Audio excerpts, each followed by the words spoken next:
Suamiku selalu kasar padaku. Apalagi jika masalah keuangan yang menipis, dia selalu menyalahkanku dan menyiksa anakku. Halo sobat setia cerita Amira, sebelum masuk ke ceritanya, jangan lupa absen di kolom komentar kalian dari kota mana aja nih. Jangan lupa like, komen, dan subscribe channel ini ya, biar gak ketinggalan cerita menarik lainnya. Langsung aja yuk kita masuk ke ceritanya.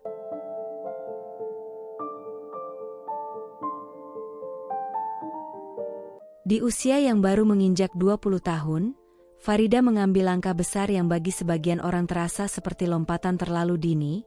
Ia menikah dengan Dimas, lelaki yang semula terlihat begitu sempurna. Tutur katanya lembut, sikapnya tenang, wajahnya memancarkan kehangatan yang membuat siapapun merasa aman berada di dekatnya. Ia tahu Dimas bukan berasal dari keluarga kaya, namun Farida tidak pernah menuntut banyak. Baginya, kebahagiaan bukan diukur dari jumlah uang, melainkan dari ketulusan cinta yang diberi dan diterima setiap hari. Hari-hari pertama setelah akad menjadi masa yang penuh kebahagiaan. Pagi hari selalu dimulai dengan suara lembut suaminya yang membangunkannya dengan kecupan hangat di kening. Dimas sering membantunya menyiapkan sarapan, dan di sela-sela rutinitas sederhana itu, candaan kecil dan tawa mereka menyatu dalam suasana rumah mungil yang meskipun sederhana, terasa begitu hidup dan penuh kehangatan. Farida terbiasa menemukan catatan kecil yang ia temukan di meja makan atau di cermin kamar, berisi kalimat manis seperti, "Semangat hari ini, istriku tercantik," atau, "Terima kasih sudah jadi bagian dari hidupku." Hal-hal kecil itu terasa begitu besar baginya, menumbuhkan keyakinan bahwa ia menikahi seseorang yang benar-benar menghargainya. Namun waktu perlahan mengikis ilusi yang ia anggap nyata. Dalam hitungan bulan, ia mulai merasakan adanya perubahan sikap. Dimas tak lagi bangun lebih pagi untuk membantunya, bahkan semakin sulit diajak berbicara tentang hal-hal serius. Alasannya selalu sama, lelah, pusing, atau tidak ingin ribut. Awalnya Farida mengira perubahan itu hanyalah dampak dari adaptasi kehidupan rumah tangga, sesuatu yang biasa dan akan berlalu dengan sendirinya. Tapi semakin lama, ia merasa bukan sedang menghadapi perubahan sementara, melainkan karakter asli yang selama ini terselubung oleh topeng manis bernama pura-pura. Dimas, yang dulu rajin bekerja dan penuh semangat, kini lebih sering menghabiskan waktu dengan bermain ponsel atau duduk diam menonton televisi. Ia berhenti bekerja tanpa alasan jelas, menyebut dirinya sedang menunggu kesempatan besar, namun tak pernah menunjukkan usaha nyata untuk mencarinya. Sementara itu, kebutuhan rumah tangga terus berjalan, dan tanggung jawab yang seharusnya dibagi bersama perlahan jatuh sepenuhnya ke pundak Farida. Dengan Nadine yang masih bayi, Farida terpaksa mulai mencari penghasilan sendiri. Ia menjahit pakaian pesanan tetangga, membuat kue rumahan, dan menjual barang secara daring hanya untuk memastikan bahwa susu anaknya tak pernah kosong dan listrik di rumah tetap menyala. Di tengah kelelahan itu, ia tetap berusaha menjaga nada suaranya lembut setiap kali berbicara pada suaminya. Walau di dalam hati, ia mulai kehilangan suara. Pada suatu malam, ketika listrik hampir jatuh tempo dan uang yang dikumpulkannya belum cukup, Farida memberanikan diri membuka percakapan. Dengan wajah lelah namun tetap tenang, ia berkata, "Mas, kalau bisa bulan ini kita bagi dua ya bayarnya. Aku baru dapat setengahnya. Mungkin Mas bisa cari kerja paruh waktu atau bantu jualin kue, paling gak buat nambah-nambah." Dimas menoleh sebentar tanpa benar-benar menatap, lalu kembali fokus ke layar ponselnya. "Kalau kamu kurang, ya tambahlah kerjaannya. Jangan cuma bisa ngeluh." Kalimat itu terasa seperti pisau tumpul yang perlahan mengiris harga dirinya. Ia tidak membalas. Ia hanya duduk diam, menatap lampu temaram di ruang tamu yang seolah ikut menyaksikan bagaimana rasa cinta yang dulu berkilau kini meredup pelan-pelan. Dalam hati, ia tidak marah. Ia hanya bertanya, Apakah cinta yang tak dihargai masih layak diperjuangkan? Dimas tak berhenti di situ. Ia mulai menunjukkan sifat pemarah. Sekali waktu, hanya karena masakan yang disiapkan terlalu asin, ia melempar sendok ke lantai sambil membentak. Kalau nggak bisa masak, jangan sok sibuk cari duit. Urus rumah aja nggak becus. Farida berdiri terpaku di depan kompor, menahan air mata yang nyaris jatuh, bukan karena takut, tapi karena hatinya hancur oleh kenyataan bahwa orang yang dulu ia percaya tak lagi melihatnya sebagai pasangan, melainkan beban. Namun, ia tidak lari. Ia tetap di sana, membersihkan pecahan emosi yang berantakan, memeluk anaknya setiap malam dan membisikkan harapan-harapan kecil agar Nadine tumbuh tanpa menyimpan luka yang sama. Setiap malam, ketika seluruh rumah terlelap dan hanya suara jam dinding yang terdengar, Farida duduk di sudut tempat tidurnya, menatap langit-langit dan berdoa tanpa suara, memohon agar Tuhan memberinya kekuatan, bukan untuk menyerah, tapi untuk bertahan sedikit lebih lama demi anak yang tak berdosa. Karena di balik senyum yang ia tampilkan setiap pagi, ada 1000 luka yang ia sembunyikan dari dunia. Dan di dalam rumah yang tampak damai dari luar, ada seorang perempuan muda yang sedang belajar menjadi kuat, bukan karena ingin, tapi karena harus. Hari-hari yang dulu dipenuhi harapan dan ketulusan kini berubah menjadi lorong gelap tanpa cahaya. Setelah beberapa bulan bertahan dalam diam, Farida mulai menyadari bahwa rumah yang ia bangun bersama Dimas tak lagi bisa disebut tempat pulang, melainkan penjara tak berdinding yang membungkam suara dan menindih jiwa. Dimas tidak hanya berubah, ia bergeser menjadi sosok yang benar-benar asing. Seseorang yang pernah ia cintai dengan tulus kini, menjelma menjadi sumber ketakutan paling besar dalam hidupnya.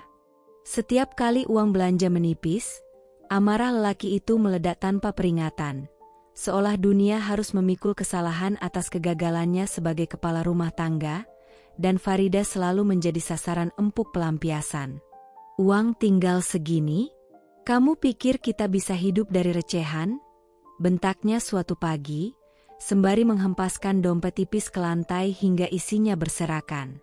Nadine yang sedang bermain balok warna-warni di pojok ruang tamu, langsung menoleh dengan mata membesar, ketakutan. Farida buru-buru meraih tangan putrinya dan memeluknya erat, mencoba melindungi dengan tubuhnya yang kecil. Aku udah kerja siang malam, Mas. Aku cuma belum sempat ngambil pesanan yang minggu kemarin. Jawabnya pelan, nyaris berbisik, dengan dada sesak dan suara bergetar.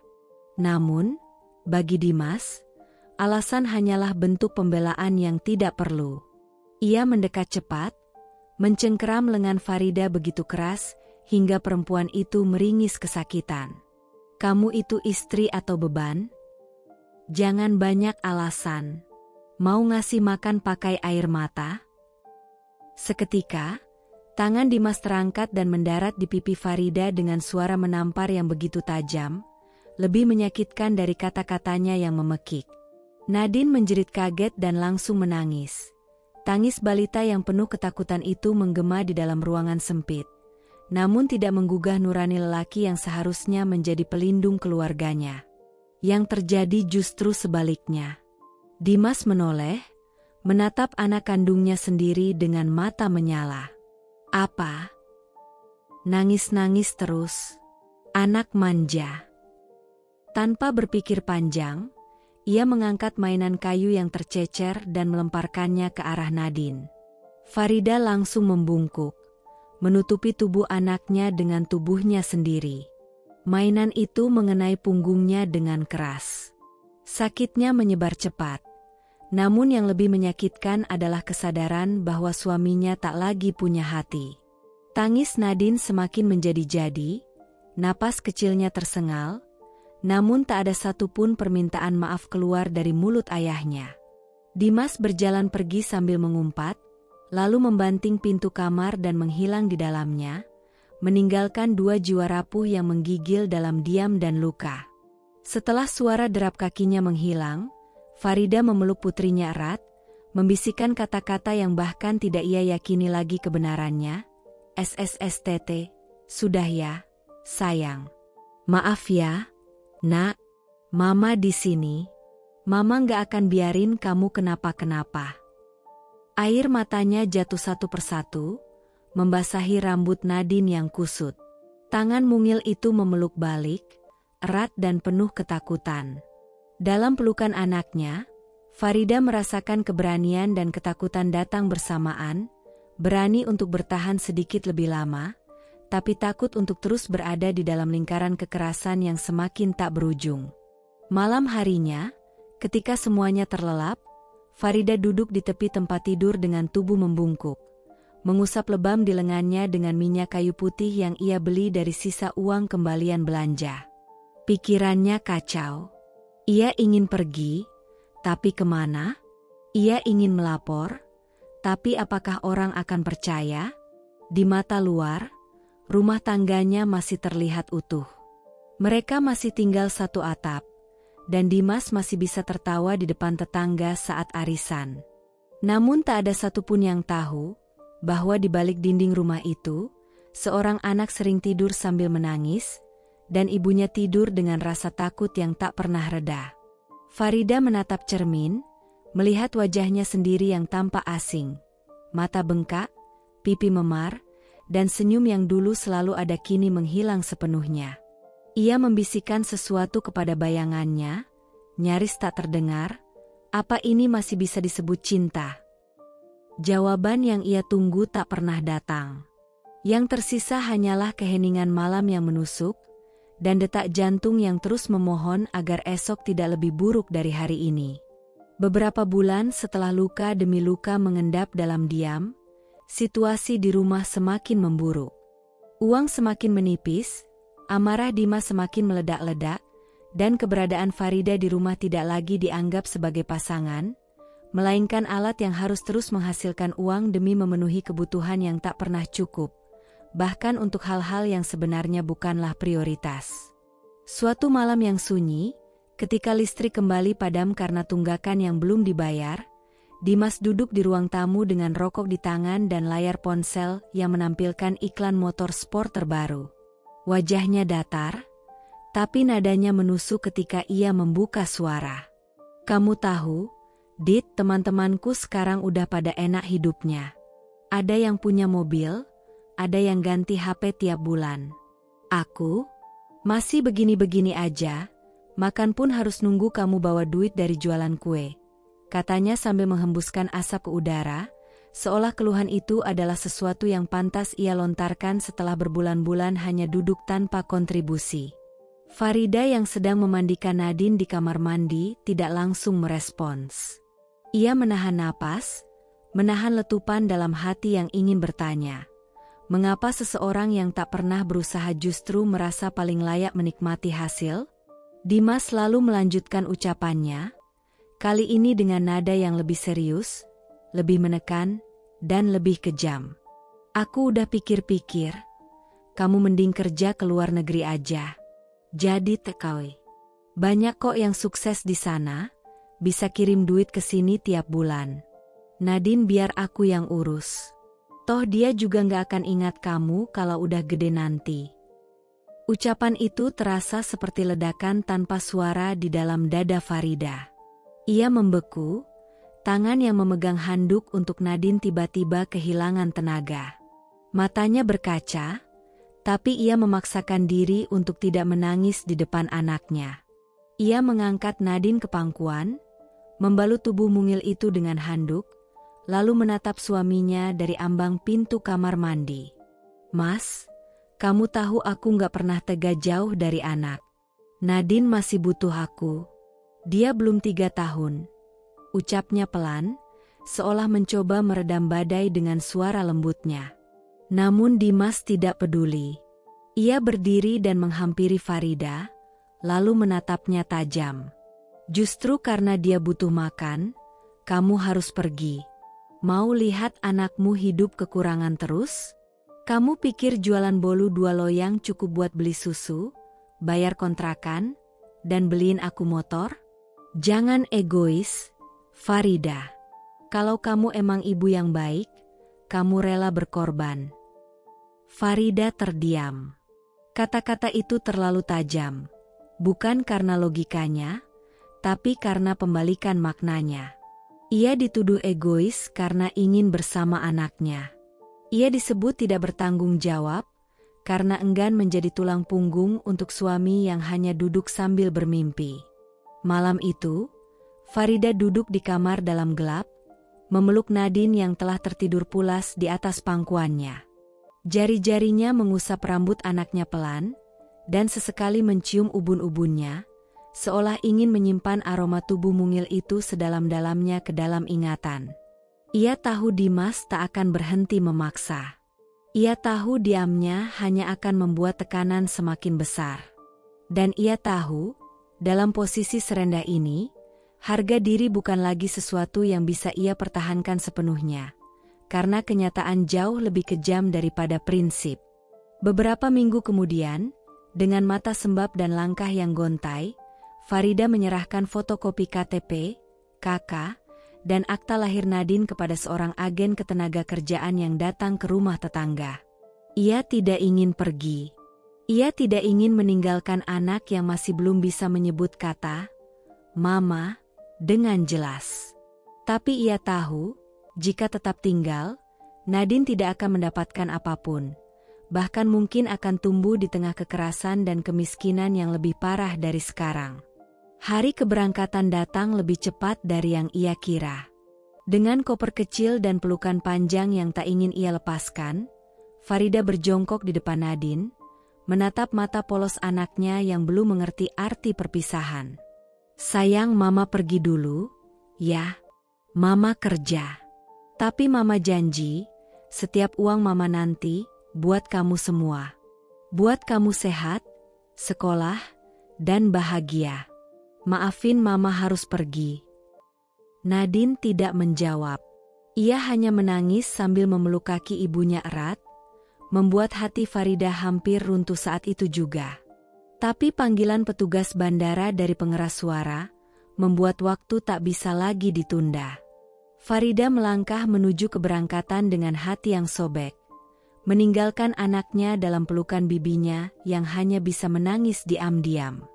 Ia tahu, sejak saat itu, hidupnya tak lagi sama. Cintanya pada anaknya membuatnya mengorbankan segalanya, termasuk kehadirannya sendiri. Namun di dalam hatinya, harga dirinya telah remuk. Bukan karena menjadi TKW, tapi karena dipekerjakan oleh orang yang seharusnya melindungi, bukan menuntut. Dan di pesawat yang membawa tubuhnya jauh dari tanah kelahirannya, Farida berbisik dalam hati, "Tuhan, tolong jangan biarkan Nadine lupa wajah ibunya." Langit di negeri asing itu selalu tampak lebih pucat, dinginnya menusuk hingga ke tulang, dan tak ada satupun sudut kota yang terasa seperti rumah. Farida tiba dengan langkah gemetar, koper kecil dan selembar foto Nadine tersimpan rapi di dalam dompetnya. Satu-satunya pengingat mengapa ia memilih menempuh perjalanan jauh ke tanah yang tak ia kenal, dengan bahasa yang tak sepenuhnya ia kuasai. Pekerjaannya tak pernah ringan. Setiap hari dimulai pukul 4 pagi, saat sebagian besar orang masih terlelap. Ia bangun untuk menyiapkan sarapan majikannya, membersihkan 3 lantai rumah, mencuci pakaian dengan tangan meski tersedia mesin, mengurus anak-anak orang lain yang bahkan tak tahu namanya, lalu kembali ke dapur untuk menyiapkan makan malam. Waktunya untuk duduk hanya selama makan siang, itu pun sambil menyetrika atau menjahit kancing. Tidur menjadi kemewahan yang langka, karena setiap malam, tubuhnya baru benar-benar rebah sekitar pukul 1 dini hari, dan sebelum fajar menyingsing, ia harus kembali berdiri. Kamar tidurnya sempit, tak lebih besar dari gudang sapu. Tak ada jendela, hanya kasur tipis, 1 kipas rusak, dan gantungan baju seadanya. Ia sering menatap langit-langit usang itu dalam gelap, mencoba melupakan suara majikannya yang kadang membentak karena salah terlalu asin atau baju kurang rapi disetrika. Tangis ditahan, sebab tidak ada tempat untuk melarikan diri. Ia menenangkan diri sendiri dengan kalimat yang selalu ia ulang dalam hati, "Ini demi Nadine, hanya demi Nadine." Namun yang paling menyakitkan bukanlah lelah fisik, melainkan teror dari tanah air yang terus mengganggu ketenangannya. Telepon dari Dimas datang hampir setiap pekan, tapi bukan untuk menanyakan kabar atau menyampaikan rindu. Sebaliknya, suara kasar itu memekik di telinga seperti cambuk yang tak pernah berhenti menghantam harga dirinya. Uang mana? Jangan main-main, Farida. Kirim sekarang, atau Nadine ku bikin trauma seumur hidup. Kalimat itu menghantam seperti badai. Jantung Farida seketika berdegup kencang, napasnya tercekat, dan tangannya gemetar memegang ponsel. Ia tahu Dimas bukan hanya menggertak. Ia tahu, jika tidak menuruti, anak mereka, darah dagingnya, bisa menjadi korban dari keganasan emosi pria yang sudah kehilangan akal sehat. Mas, sabar sebentar. Aku baru digaji minggu depan. Aku belum pegang uangnya, jawab Farida lirih, suaranya parau, berusaha tetap tenang meski pikirannya porak-poranda. Namun, seperti biasa, tidak ada pengertian dari seberang sana. Bukan urusanku. Pokoknya aku mau uang itu sampai lusa.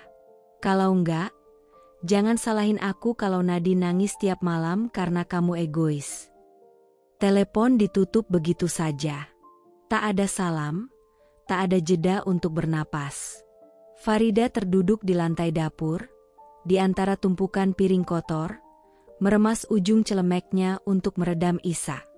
Bahunya berguncang pelan, tapi tidak boleh terlalu keras. Majikannya tak suka suara ribut. Jadi ia menangis dalam diam, seperti ribuan TKW lain yang merasakan penderitaan serupa namun tak bersuara. Malam itu, Farida memandangi layar ponsel yang penuh foto Nadine. Senyuman kecil di wajah anak itu, mata bulatnya yang bersinar, tawa polos yang pernah ia rekam, semuanya menjadi luka sekaligus penguat. Ia menyesap rindu dalam-dalam, hingga nyaris mencekik. Ia ingin memeluk, membelai, mencium, mendekap putrinya seperti dulu. Tapi bahkan suaranya tak ia dengar lagi. Dimas melarang Nadine berbicara lewat video call. Bikin dia lupa sama kamu, biar nggak rewel, katanya enteng di suatu percakapan sebelumnya. Farida menyadari satu hal, ia bukan sedang bekerja untuk membangun masa depan.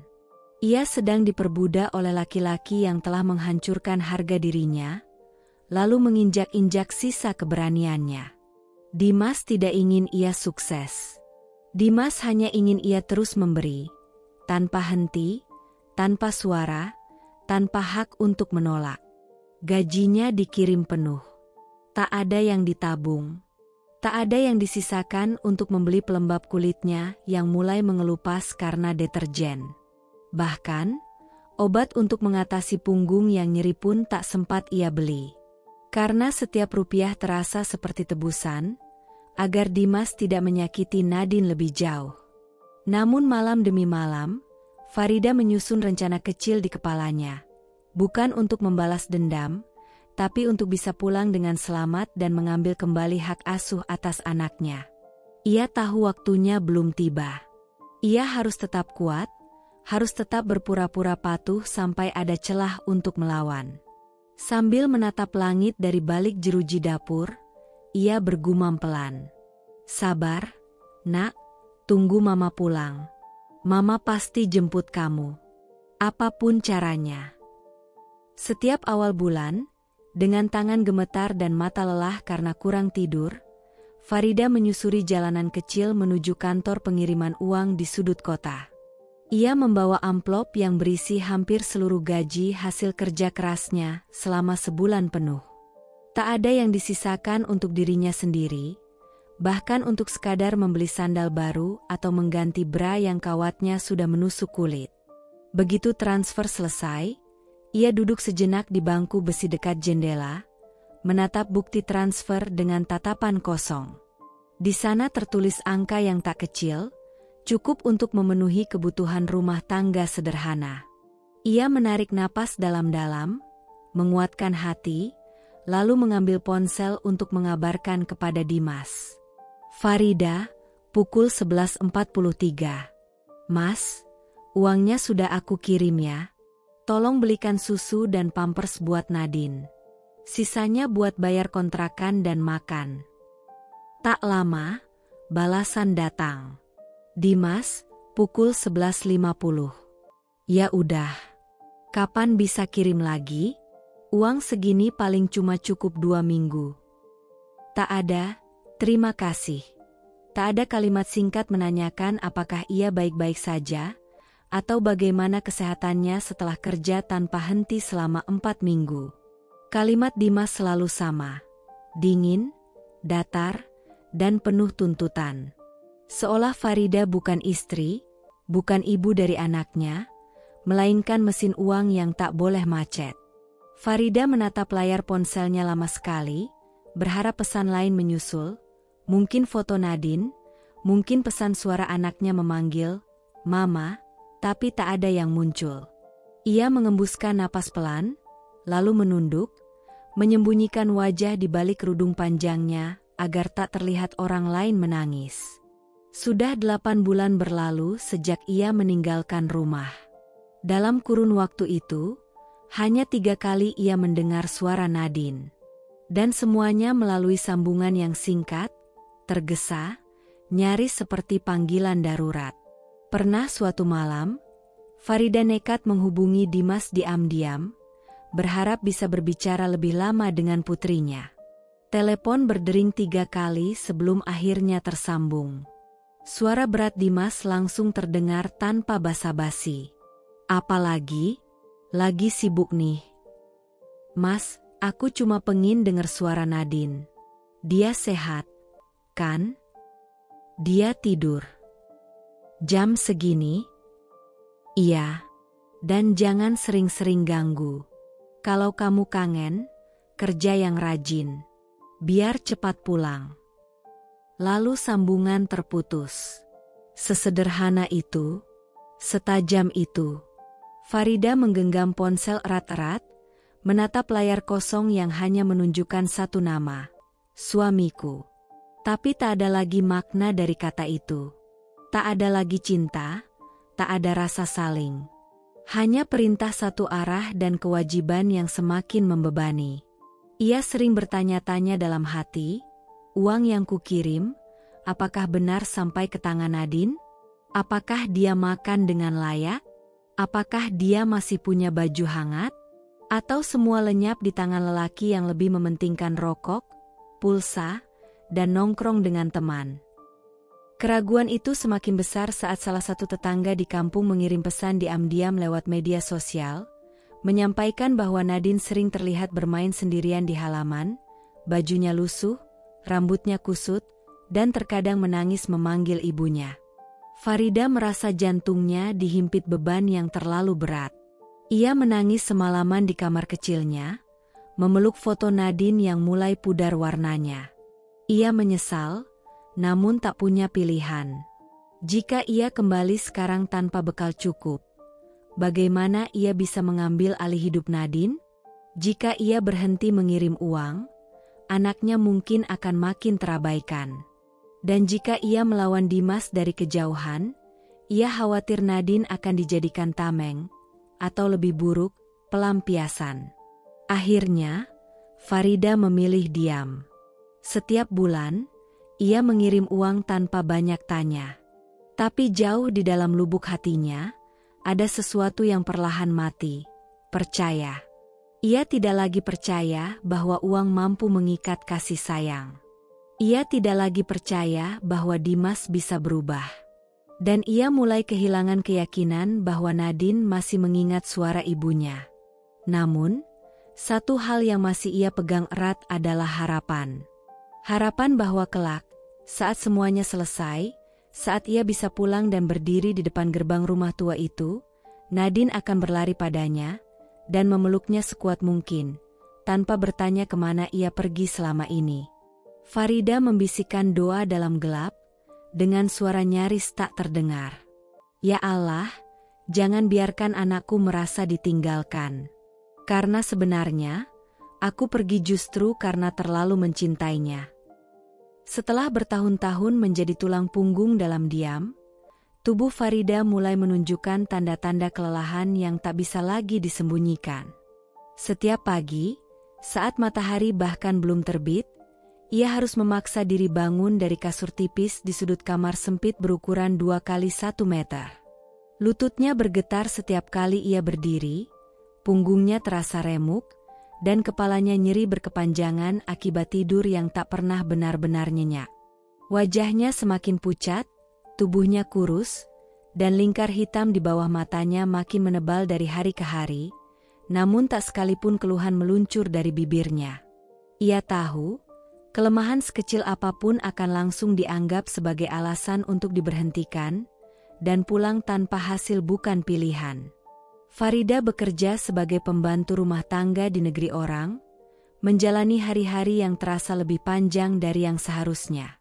Ia mencuci pakaian dari pagi hingga siang, menyetrika baju hingga sore, memasak 3 kali sehari, membersihkan 5 kamar, mengasuh 2 anak majikan, dan setiap malam masih harus mengepel seluruh lantai rumah yang tak pernah benar-benar kotor. Waktu istirahat hanyalah ilusi, karena bahkan saat duduk sejenak, pikirannya tak pernah berhenti memikirkan anak semata wayangnya, Nadine, yang kini tumbuh tanpa pelukannya. Namun beban yang paling menyiksa bukanlah pekerjaan fisik, melainkan tekanan batin yang datang dari jarak, kerinduan, dan sikap suaminya sendiri. Dimas, lelaki yang dulu ia nikahi dengan harapan akan menjadi pelindung dan pasangan hidup sejati, kini menjelma menjadi sosok yang kejam dan tak berperasaan. Ia tidak pernah bertanya kabar, tak menanyakan kondisi istrinya, tak peduli pada kesehatannya. Yang ia pedulikan hanya satu hal, uang. Setiap bulan, saat gaji cair, Dimas akan mengirim pesan dengan nada mendesak. Kirim sekarang juga. Jangan buat alasan. Kalau tidak, Nadine akan kubuat nangis sampai dia kapok jadi anakmu. Kalimat itu seperti pisau yang mengiris perasaan terdalam Farida.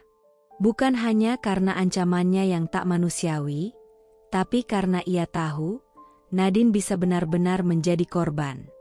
Sebagai ibu, ia tak bisa berbuat apa-apa kecuali menuruti. Ia menahan sakit, menyembunyikan air mata, dan mengirim hampir seluruh gajinya tanpa sisa. Tidak ada yang tahu bahwa untuk bisa makan, ia hanya menyisihkan 1 bungkus mie instan untuk 3 hari, dicampur air hangat agar terasa lebih banyak. Karena tak bisa meluapkan semua kesedihan pada siapapun, Farida memilih menulis. Setiap malam, ketika semua penghuni rumah sudah terlelap dan suara jangkrik terdengar dari balik jendela, ia akan mengeluarkan secari kertas dari bawah bantal. Di sana ia menuliskan segala isi hati yang tak sanggup ia katakan langsung. Surat-surat itu tidak pernah ditujukan untuk dikirim, karena ia tahu Dimas tak akan membacanya, dan Nadine belum cukup umur untuk mengerti. Ia menulis dengan tinta yang mulai memudar, memakai pulpen yang kadang macet, tapi tangannya tak pernah ragu. Setiap huruf adalah pelampiasan dari rindu yang tak tersampaikan. Setiap kalimat adalah jeritan dari hati yang terpenjara. Dalam tulisannya, ia tak hanya bercerita tentang betapa kerasnya hidup di negeri asing, tetapi juga tentang ketakutan kehilangan anaknya, tentang luka yang ditinggalkan oleh pengkhianatan suaminya, tentang harapan kecil bahwa suatu hari nanti semuanya akan membaik. Beberapa surat ia tujukan kepada Nadine, ditulis dengan kelembutan seorang ibu yang sedang memeluk bayangan anaknya sendiri. Nadine sayang, maafkan Mama karena tak bisa membacakan dongeng sebelum kamu tidur. Maafkan Mama yang tidak ada saat kamu belajar berdiri, jatuh, lalu berdiri lagi. Tapi Mama di sini, berjuang agar suatu hari nanti kamu bisa sekolah tanpa takut uang bulanan belum dibayar. Berjuang agar kamu tidak kelaparan seperti Mama dulu. Jangan benci Mama, ya, Nak. Doakan Mama kuat sampai waktunya pulang. Lalu surat lainnya ia tujukan kepada Dimas. Bukan karena ia masih mencintai lelaki itu, Tapi karena ia ingin suaranya terdengar, meski hanya lewat kertas. Kau bilang aku hanya bisa menyusahkan. Tapi siapa yang memberimu uang untuk rokokmu setiap hari? Siapa yang membayar tagihan listrik agar kau bisa bermain ponsel tanpa henti? Siapa yang mengorbankan tubuhnya hingga hampir tumbang demi memuaskan ambisimu? Aku, Dimas. Perempuan yang kau hina tapi tak pernah berhenti mengulurkan tangan. Surat terakhir yang ia tulis malam itu terasa berbeda. Ia sedang demam tinggi, keringat dingin membasahi tubuhnya, dan matanya hampir tak bisa terbuka. Tapi ia tetap memaksa duduk, meraih kertas terakhir dari bawah bantal, dan menulis dengan tangan yang bergetar hebat. Tuhan, jika esok aku tak bangun lagi, jangan biarkan Nadine dibesarkan oleh tangan yang sama yang menyakitiku. Tolong, jangan biarkan dia tumbuh tanpa kasih sayang. Aku tak minta panjang umur. Aku hanya ingin anakku bahagia, meski aku tak lagi ada di dunia. Setelah menulis, Farida menatap kertas itu lama sekali, lalu melipatnya pelan, meletakkannya dalam kotak kecil yang ia sembunyikan di bawah tumpukan pakaian dalam. Ia lalu berbaring, menutup mata, dan berharap, setidaknya malam itu, ia bisa bermimpi memeluk Nadine lagi. 7 tahun bukan waktu yang sebentar.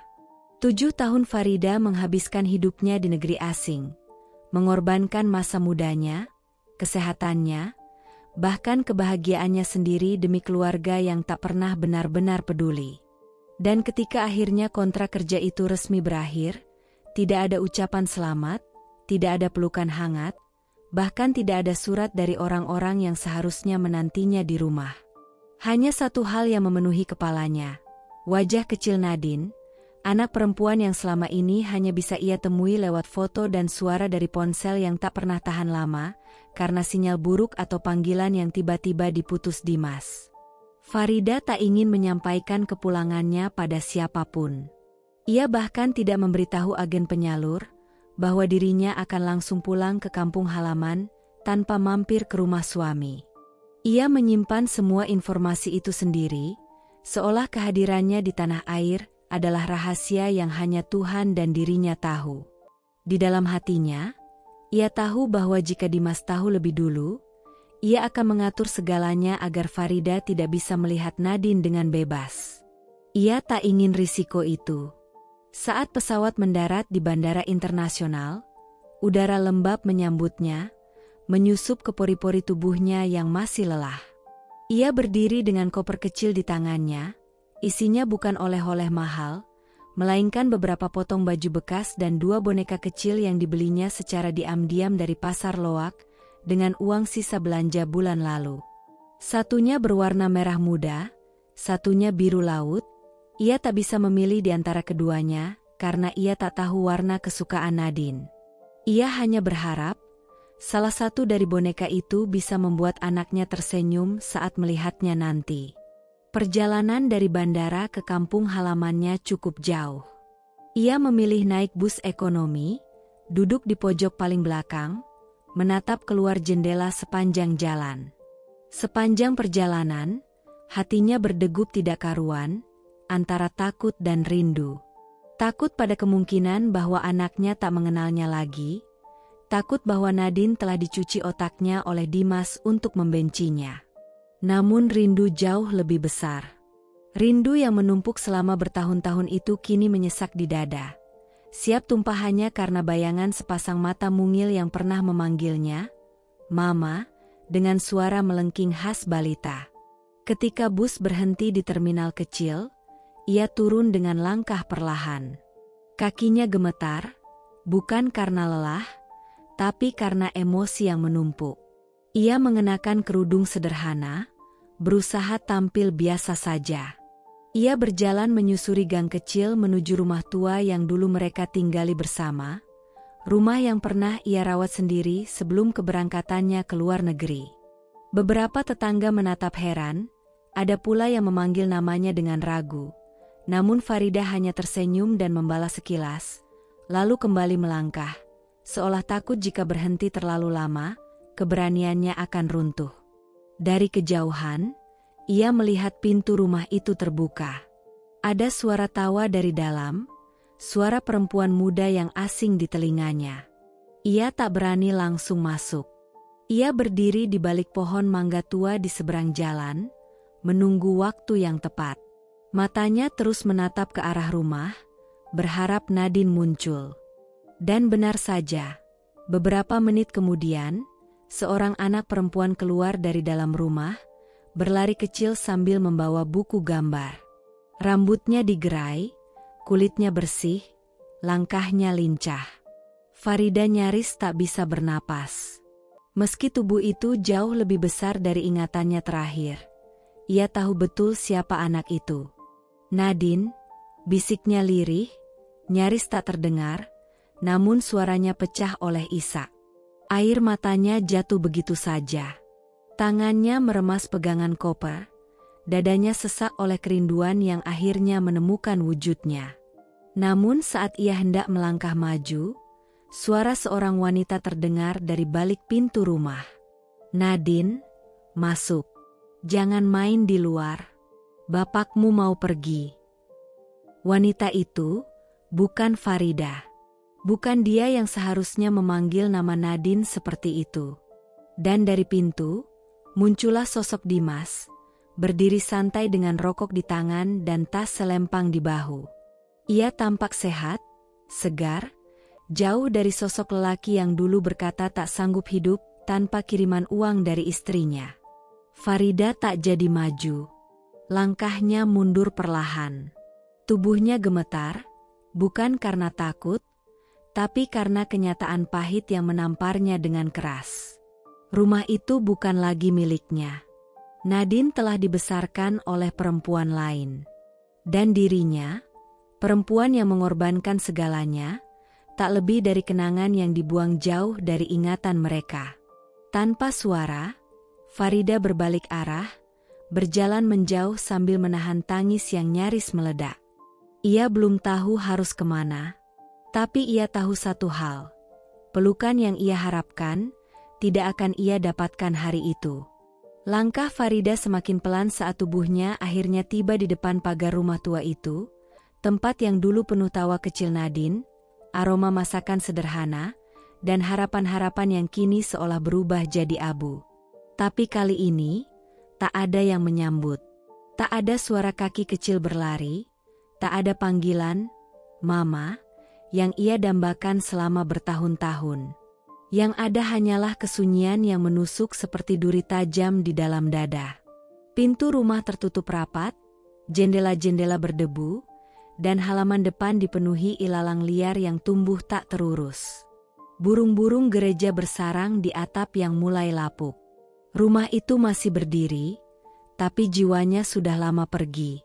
Farida menekan bel rumah, berharap keajaiban terjadi. Barangkali Nadine akan muncul dari balik pintu, atau Dimas akan keluar dengan raut bersalah dan penyesalan di matanya. Tapi tidak ada yang menjawab. Tak ada gerakan dari dalam. Hanya angin sore yang berembus pelan, meniup ujung kerudungnya dan membuat matanya semakin panas menahan tangis. Ia mengetuk lagi, kali ini lebih keras, lalu mencoba memutar gagang pintu. Terkunci. "Bu Farida." Suara itu datang dari samping, dari rumah tetangga yang dulu sering menitipkan bumbu dapur padanya. Seorang ibu tua keluar dari balik tirai, berjalan tertatih-tatih menghampiri pagar sambil membawa sapu kecil. Farida segera menghampiri. "Bu Sulastri, apa Dimas masih tinggal di sini?" Wajah wanita tua itu berubah sendu. Ia mengangguk pelan, lalu menggeleng dengan ragu. "Sudah lama rumah ini kosong, Nak. Dimas sudah pindah sejak hampir 2 tahun lalu. Katanya mau mulai hidup baru dengan istrinya." Farida tertegun. "Istri?"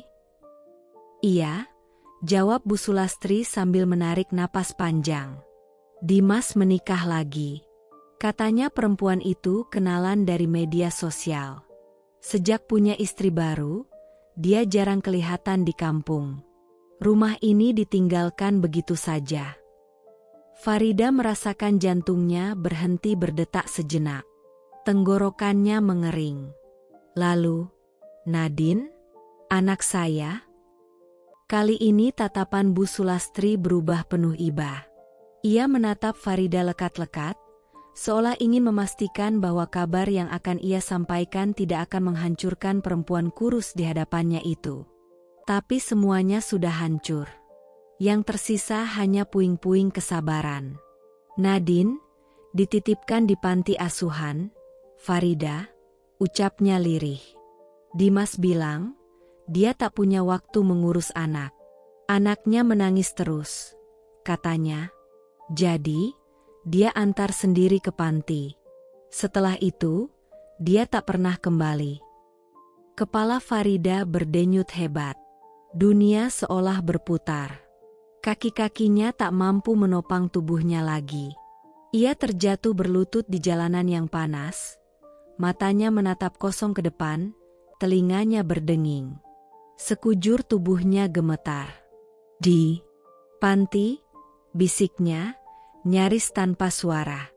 "Anak itu, dia buang anak kami." Tangisnya pecah. Tertahan terlalu lama. Bukan tangisan pelan, tapi jeritan yang tercekik. Seperti seseorang yang tenggelam dan tak bisa berenang ke permukaan. Ia menutup wajahnya dengan kedua tangan, bahunya terguncang hebat, tubuhnya gemetar seperti daun kering tersapu angin. Bu Sulastri segera berjongkok, memeluknya dari samping. "Sabar ya, Nak. Allah melihat semuanya. Kau bukan perempuan yang gagal.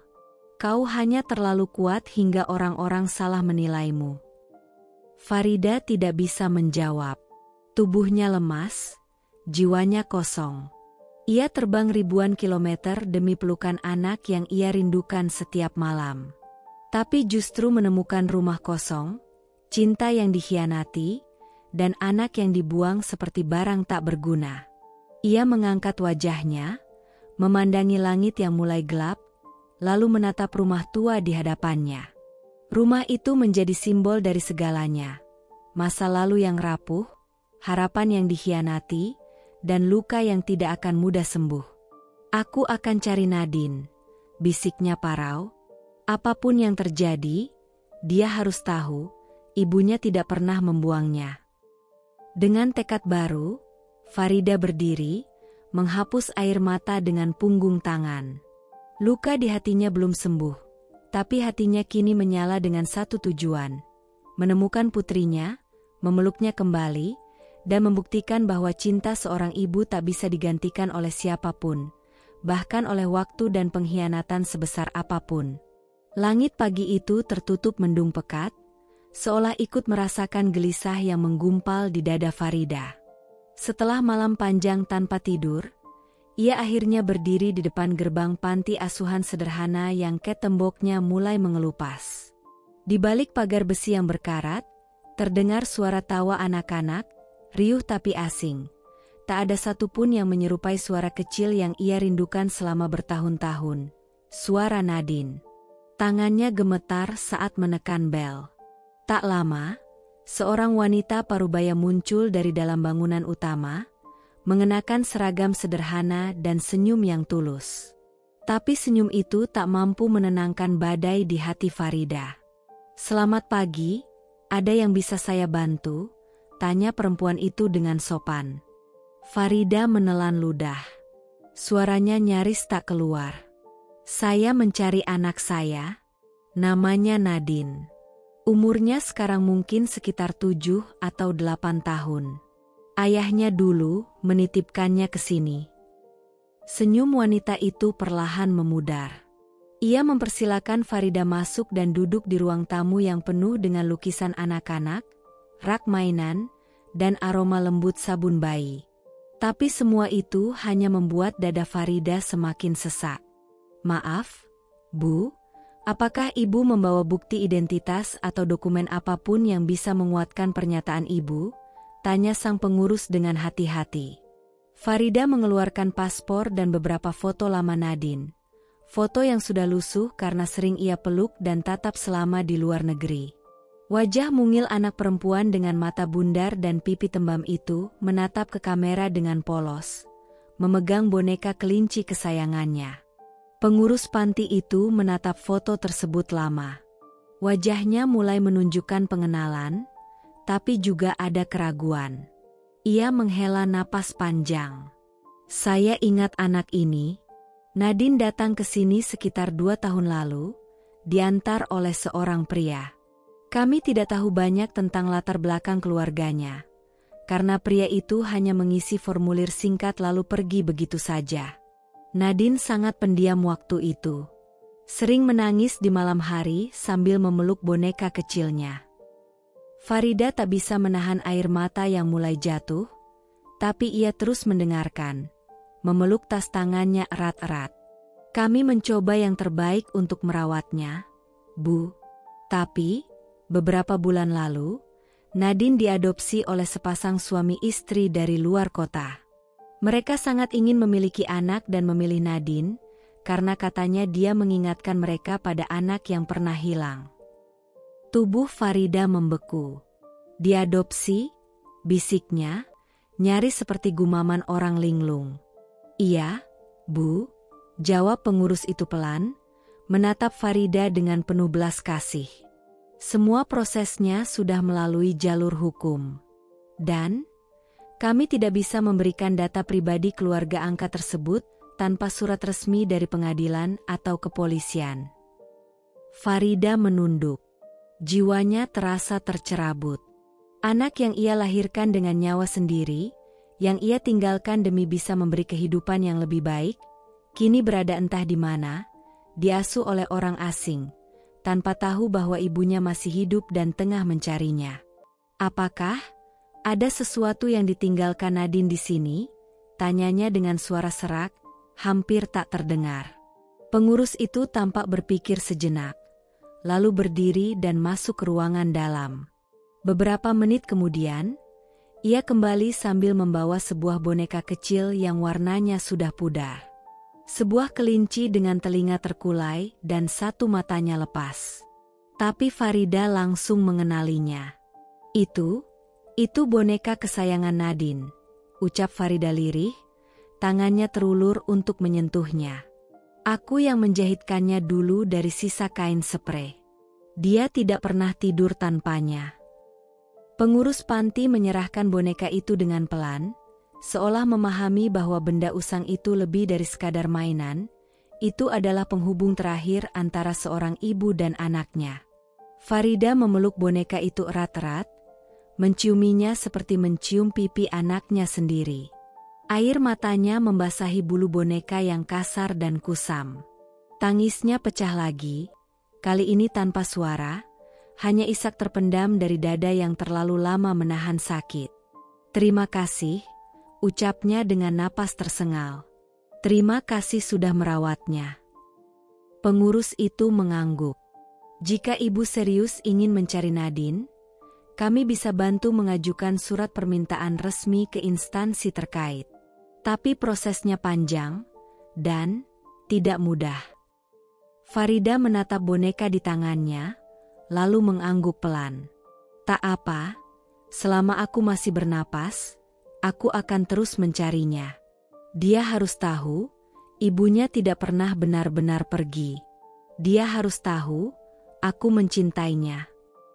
Dan hari itu, Farida melangkah keluar dari panti asuhan dengan hati yang hancur, tapi juga dengan harapan baru. Di tangannya, ia menggenggam boneka usang, satu-satunya warisan yang tersisa dari Nadine. Tapi di dalam dadanya, ia membawa sesuatu yang lebih besar. Tekad untuk memperjuangkan cinta yang tak akan pernah tergantikan.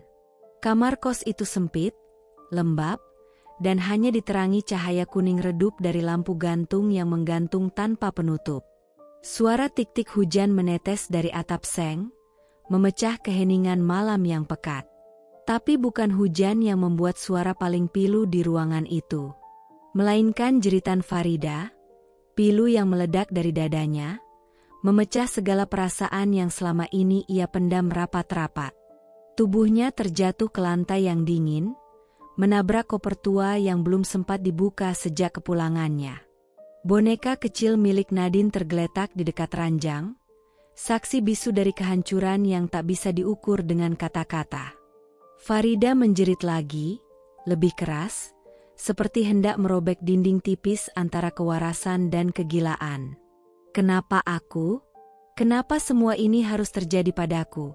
Suaranya parau, menggema di ruang sempit yang menjadi tempat pelariannya sejak ia tahu anaknya telah diambil orang lain dan suaminya. Lelaki yang dulu ia percayai seumur hidup, telah menghancurkan segalanya tanpa rasa bersalah. Tangisnya meledak, bukan lagi air mata diam seperti dulu saat bekerja tanpa henti di negeri orang. Kali ini, ia menangis sebagai seorang ibu yang kehilangan anaknya, sebagai seorang perempuan yang dicampakkan tanpa ampun, sebagai manusia yang dihancurkan tanpa alasan yang adil. Ia memukul dadanya sendiri, berkali-kali, seolah ingin mengeluarkan beban yang tak bisa diungkap dengan kata-kata.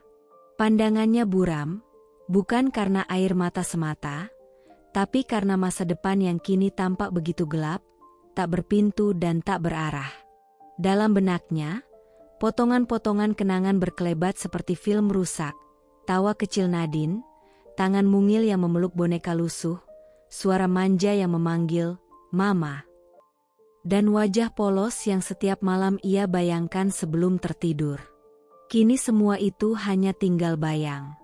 Nadine entah di mana, tumbuh di bawah atap orang asing, mungkin bahkan tak lagi mengingat wajah ibunya.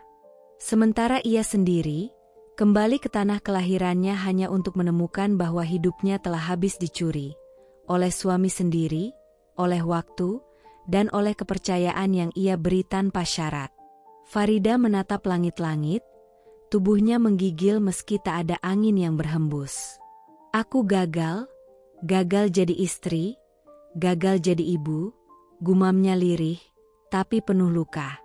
Tuhan, apa dosaku sampai aku harus kehilangan segalanya? Tak ada jawaban, hanya suara jam dinding tua yang berdetak tanpa empati. Tapi dalam kesunyian itulah, sesuatu mulai tumbuh di dada Farida.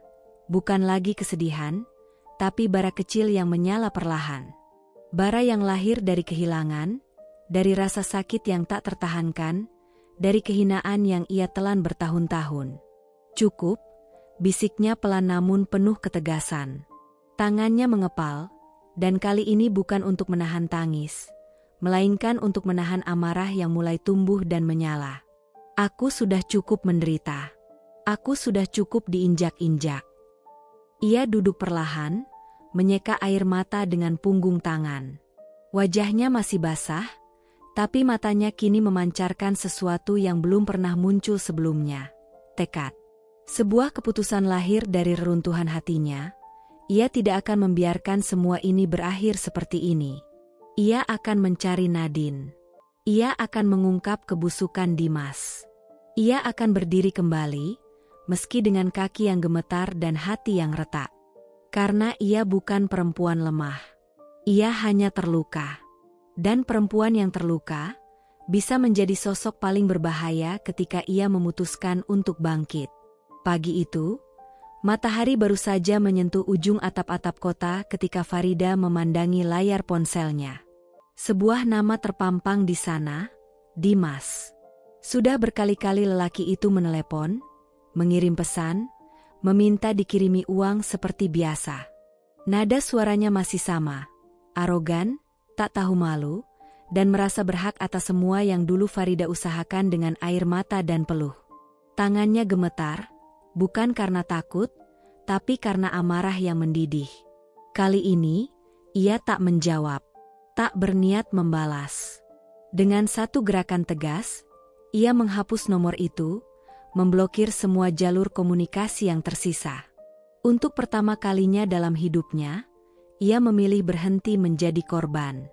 Tidak ada lagi uang, tidak ada lagi kabar, tidak ada lagi kelembutan. Ia duduk di kursi kayu reot di kamar kos sederhana yang kini jadi tempat singgahnya. Di hadapannya, selembar kertas berisi jadwal kerja. Farida telah diterima sebagai staf dapur di sebuah rumah makan kecil di pinggiran kota. Bukan pekerjaan bergengsi, tapi cukup untuk bertahan. Di sanalah ia mulai menyusun kembali hidupnya. Tanpa suara, tanpa drama, tanpa keluhan. Setiap malam, setelah pekerjaan selesai dan kota mulai sunyi, ia membuka catatan kecil yang ia simpan rapat-rapat dalam laci. Di dalamnya, terdapat nama-nama orang yang mungkin tahu keberadaan Nadine. Ia menyusun daftar, menelusuri nama-nama panti asuhan, mengingat satu persatu wajah tetangga yang dulu melihat Dimas terakhir kali. Semua ditulis dengan rapi, sistematis, seperti seorang detektif yang mengejar kasus paling penting dalam hidupnya. Wajahnya yang dulu lembut kini mulai tampak tegas. Matanya menyimpan luka, tapi juga cahaya baru, cahaya seseorang yang sudah terlalu lama dikhianati, dan kini siap mengambil kembali kendali hidupnya. Ia tak lagi memohon keadilan dari dunia. Ia akan menciptakannya sendiri. Di sela-sela waktu istirahatnya, Farida membaca buku-buku hukum dan hak asuh anak dari perpustakaan kota. Ia datang ke dinas sosial, pura-pura bertanya sebagai relawan, padahal diam-diam menyusun petunjuk. Ia tidak ingin gegabah. Ia tahu, untuk menemukan Nadine, ia harus cermat. Dunia tidak ramah bagi ibu miskin tanpa kuasa, tapi Farida tak akan menyerah hanya karena ia tak punya apa-apa selain tekad. Dalam sunyi, ia menulis satu kalimat di dinding kamarnya dengan spidol hitam, "Aku akan menemukanmu, Nadine. Ibu tidak akan menyerah." Tulisan itu menjadi doa, menjadi sumpah, menjadi pengingat bahwa dari puing-puing kehancuran, seorang perempuan bisa membangun kekuatan yang bahkan tidak pernah ia sadari ia miliki. Dan dari langkah-langkah kecil itulah, dimulai sebuah jejak yang tak hanya menuntun Farida mencari anaknya, tapi juga membuka jalan balas dendam yang perlahan-lahan mulai mengakar di relung hatinya. Bukan dendam yang membabi buta, melainkan pembalasan yang tenang, penuh perhitungan, dan akan menyakitkan bagi siapapun yang pernah menganggapnya tak berarti. Farida bukan lagi perempuan yang sama. Ia telah menjadi versi dirinya yang paling berbahaya. Ibu yang kehilangan, istri yang disia-siakan, dan manusia yang tak lagi takut jatuh. Di balik ketenangan wajahnya, Clara menyimpan rahasia yang tak pernah Dimas bayangkan. Ia bukan hanya wanita berpenampilan glamor yang gemar belanja barang mahal, atau pamer kehidupan mewah di media sosial. Di balik senyum manis dan suara lembutnya, mengalir darah seorang petarung, darah keluarga kriminal kelas atas yang telah lama menguasai sisi gelap kota. Clara adalah putri dari salah satu bos mafia lokal yang terkenal kejam, cerdas, dan tak pernah gagal menagih utang, dengan cara apapun. Awalnya, Dimas tak tahu siapa sebenarnya wanita yang dinikahinya. Baginya, Clara hanyalah pelarian, seorang perempuan muda yang memberikan apa yang Farida tak lagi bisa berikan. Pujian palsu, pelukan tanpa beban, dan janji kosong tentang hidup santai tanpa kerja keras. Clara membius Dimas dengan kenyamanan instan, seolah dunia ini bisa dibeli dengan sedikit keberuntungan dan ucapan manis. Namun, kehidupan mewah yang Clara minta ternyata bukan ilusi murahan. Ia benar-benar menginginkan semua yang ia lihat di etalase butik, dari tas bermerek hingga perhiasan emas yang bisa melingkari lehernya seperti rantai milik ratu. Ia menuntut mobil baru, renovasi rumah, liburan ke luar negeri, pesta ulang tahun megah meski hanya untuk sekadar memamerkan status sosial. Dimas, yang sudah kehilangan aliran uang dari Farida, mulai putar otak. Ia mencoba pinjam sana-sini, menjual barang-barang yang dulu dibeli dari hasil keringat Farida, bahkan menjual motor dan surat tanah peninggalan orang tuanya. Tapi semua itu tidak cukup. Gaya hidup Clara terus menguras, tanpa henti. Ketika hutangnya membengkak dan nama-nama rentenir mulai meneror lewat telepon dan kedatangan tiba-tiba di rumah, Dimas mulai panik. Namun kepanikan itu belum seberapa dibandingkan apa yang terjadi beberapa hari kemudian. Pada suatu malam, seorang pria asing datang ke rumah. Tubuhnya tinggi, pakaian rapi, tapi aura yang dibawanya menyesakkan. Ia mengetuk pintu dengan ketenangan yang mengancam.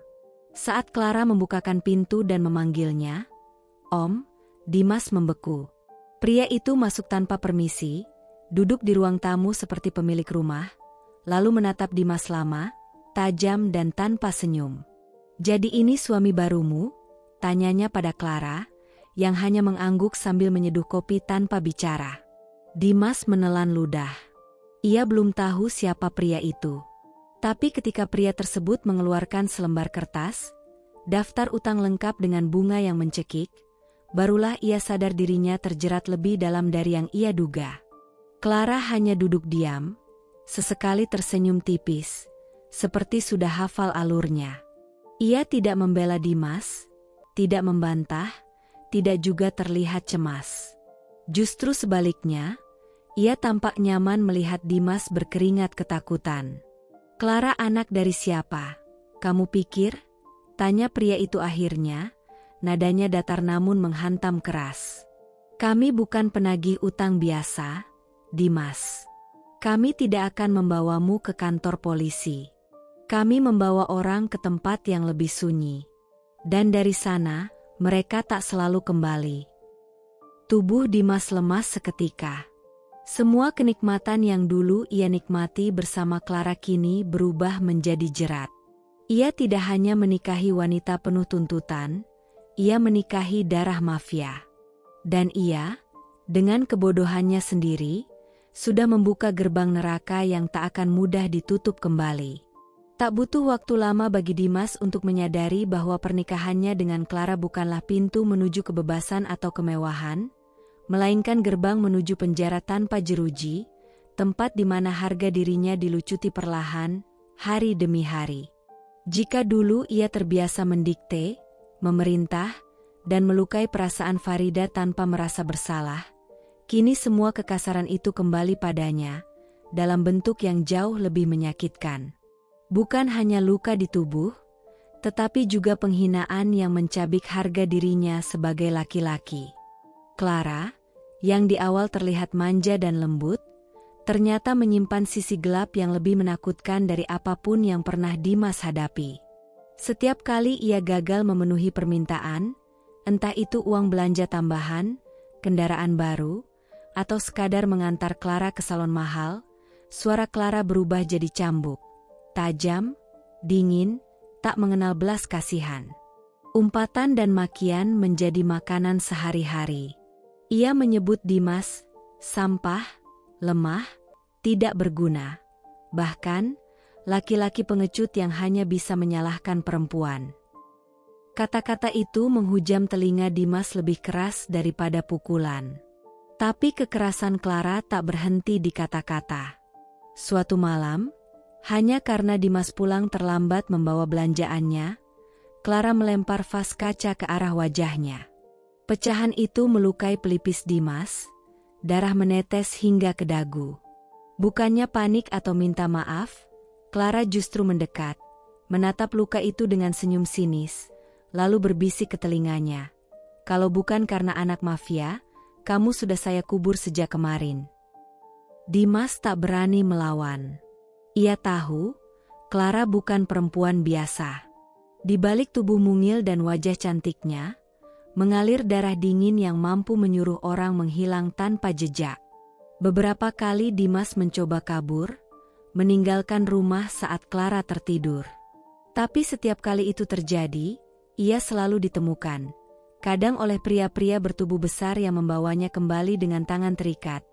Kadang oleh Clara sendiri yang menyambutnya di ambang pintu seperti pemangsa yang baru saja mencium aroma mangsa. "Kamu pikir bisa kabur dari hidupku?" Clara bertanya suatu malam, setelah Dimas tertangkap lagi. Ia memukul dada Dimas dengan gagang sapu, lalu menendangnya hingga tersungkur. "Saya bukan Farida. Saya nggak akan nangis kalau kamu kasar. Saya bikin kamu menyesal sudah lahir." Dimas menangis diam-diam di kamar mandi, duduk di sudut lantai yang dingin dengan tubuh memar. Tak ada lagi harga diri. Tak ada lagi kuasa. Ia kini menjadi bayangan dari dirinya yang dulu. Seorang pria pengecut yang mencoba lari dari tanggung jawab, dan kini dipaksa membayar semua dosanya dalam bentuk teror dan penderitaan. Ketika malam semakin larut, dan tubuhnya menggigil bukan karena cuaca tapi karena ketakutan, Dimas akhirnya mulai menyadari sesuatu yang selama ini ia tolak, bahwa semua ini adalah balasan yang sangat layak. Karma yang datang tak lewat tangan Farida, tapi melalui tangan perempuan yang lebih kuat, lebih kejam, dan tak mengenal belas kasih. Ia mulai menyesali segalanya, bukan hanya karena hidupnya kini seperti neraka, tapi karena ia telah menyia-nyiakan satu-satunya orang yang benar-benar mencintainya, Farida. Dulu, Dimas merasa dunia ada dalam genggamannya. Ia dikelilingi fasilitas, dimanjakan wanita, dan merasa dirinya raja atas tahta buatan yang dibangun dari keringat dan air mata orang lain. Tapi saat Farida berhenti mengirim uang, kehidupan Dimas mulai tergerus perlahan, seperti bangunan rapuh yang mulai retak dari pondasi, lalu runtuh tanpa ampun. Tabungan yang selama ini ia hamburkan demi memuaskan gaya hidup Clara lenyap dalam hitungan minggu. Semua cicilan mulai menjerat, kartu kredit menumpuk, tagihan rumah meledak, kendaraan mewah terpaksa ditarik. Sementara Clara, yang dulu selalu menggandeng lengannya di depan umum dengan senyum manis, kini mulai memandangnya seperti sampah yang tidak layak dikasihani. Ia mulai malas pulang. Pulang pun hanya untuk memaki. Suatu malam, saat Dimas mengeluh tak punya uang untuk membeli makan malam, Clara melempar piring ke lantai hingga pecah berkeping. "Saya bukan pacar pengemis. Kamu pikir saya mau hidup susah bareng orang kaya kamu?" Hardiknya dengan nada jijik. Dimas hanya bisa terdiam. Ia tahu Clara bukan sekadar perempuan temperamental. Di balik kecantikannya, ia adalah anak dari seorang tokoh kriminal berpengaruh di daerah itu, seseorang yang tak segan memusnahkan siapapun yang membuat keluarganya malu. Dan kehancuran Dimas bukan lagi hanya berasal dari kemiskinan. Pada suatu siang yang sunyi, Dimas dipanggil ke sebuah gudang tua oleh seorang anak buah mafia. Di sana, ayah Clara telah menunggunya, duduk di kursi besi, menatap Dimas dari balik kepulan asap cerutunya. Tak ada ancaman panjang. Tak ada dialog membingungkan. Hanya satu kalimat tajam yang menusuk harga diri Dimas hingga lumat. "Laki-laki macam kamu? Hidup dari uang perempuan? Malu punya anak perempuan jadi bodoh karena kamu. Keluar dari hidup Clara, sebelum saya sendiri yang pastikan kamu menghilang dari dunia ini." Tak ada ruang untuk pembelaan. Tak ada kesempatan menjelaskan. Hari itu juga, Clara mengusir Dimas dari rumah, menyeretnya keluar tanpa memberi kesempatan mengemasi barang. Ponsel dirampas. Semua rekening diblokir. Satu-satunya yang ia bawa hanyalah pakaian yang melekat di badan dan sepasang sandal butut. Dimas resmi menjadi gelandangan. Hari-hari berikutnya, ia hidup berpindah-pindah. Tidur di emperan toko yang dingin, makan dari belas kasihan orang yang lewat, mandi di toilet umum. Tak ada lagi yang mengenalnya. Tak ada yang peduli.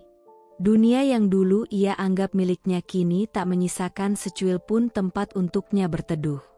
Setiap malam ia duduk di bawah lampu jalan yang temaram, memandangi orang-orang yang berlalu dengan langkah pasti, sementara ia tenggelam dalam kehancuran yang ia ciptakan sendiri.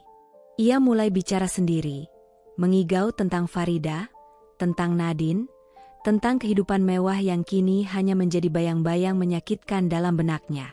Dan yang paling menyakitkan dari semua itu bukan kemiskinan, bukan kelaparan, bukan hinaan yang ia terima setiap hari, tetapi kesadaran yang akhirnya datang terlambat, bahwa seluruh hidupnya adalah hasil dari kebodohannya sendiri. Ia pernah punya segalanya, tapi kehilangan semuanya, karena menghancurkan orang yang paling mencintainya. Setelah berbulan-bulan hidup di jalanan, Dimas mulai kehilangan arah, namun rasa bersalah yang menumpuk akhirnya menampar kesadarannya. Dengan tubuh lemah dan wajah kusut, ia mendatangi panti asuhan tempat terakhir Nadine pernah tinggal. Bukan karena naluri ayah yang mendadak tumbuh, melainkan karena kehancuran telah membuatnya menggenggam sisa-sisa harapan, dan satu-satunya nama yang terus terngiang dalam benaknya hanyalah Nadine, anak yang dulu ia telantarkan tanpa rasa bersalah. Langkahnya tertatih saat memasuki gerbang panti asuhan. Ia menunduk dalam saat menyebutkan nama anak yang telah ia buang bertahun-tahun lalu.